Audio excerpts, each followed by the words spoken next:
இயேசு கிறிஸ்து பிரசங்கத்தை முடித்துவிட்டு மலையிலிருந்து இறங்கின போது திரளான ஜனங்கள் அவருக்கு பின் சென்றார்கள். அப்போது குஷ்டரோகியா இருந்த ஒருவன் வந்து அவரை பணிந்து, ஆண்டவரே, உமக்கு சித்தமானால் என்னை சுத்தமாக்க உம்மால் ஆகும் என்றான்.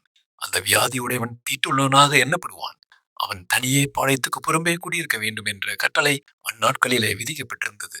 இந்த சட்டத்தை மீறி பாளையத்திற்குள் வந்தால் தொற்று நோய் பரவிடுமோ என்ற பயத்தினால் சில வேளைகளில் அந்த வியாதி உள்ளவர்கள் மீது ஜனங்கள் கல்லெறிவார்கள். சட்டத்திட்டங்கள் இப்படி இருக்கிற சூழ்நிலையில் தான் அந்த குஷ்டரோகி பாளையத்திற்கு வெளியே முடங்கி கிடக்காமல் கல்லடிப்பட்டாலும் பரவாயில்லை என்று தைரியமாக இயேசு கிறிஸ்து தன்னை சுகமாக்க வல்லவர் என்ற விசுவாசத்தோடு திரளான ஜனங்கள் உள்ள அந்த இடத்திற்கு வந்தான்.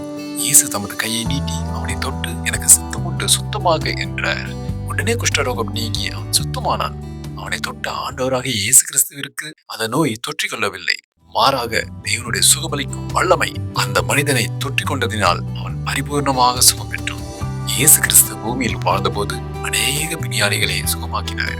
சிலுவையில் அறையப்பட்டு உயிர்த்தெழுந்த இயேசு கிறிஸ்து இன்றும் சுகம் தர வல்லவராயிருக்கிறார். ஆதலால் நாம் இரக்கத்தை பெறவும் ஏற்ற சமயத்தில் சகாயம் செய்யும் கிருபையை அடையவும் தைரியமாய் கிருபாசன தண்டிலே சேரக்கடவும் என்று எபிரேயர் 4:16 கூறுகிறது. சூழ்நிலைகளை பார்த்து முடங்கிவிடாமல் தைரியமாக விசுவாசத்தோடு இயேசு கிறிஸ்துவிடம் நெருங்கும் போது அவரது இரக்கத்தை பெறலாம். தீராத வியாதி, வேதனை, நிந்தை என எப்பேற்பட்ட நெருக்கடியாக இருந்தாலும் அந்த நேரத்திற்கு வேண்டிய சகாயமும் கிருபையையும் இயேசு கிறிஸ்து நிச்சயமாக கொடுக்க வல்லவர்.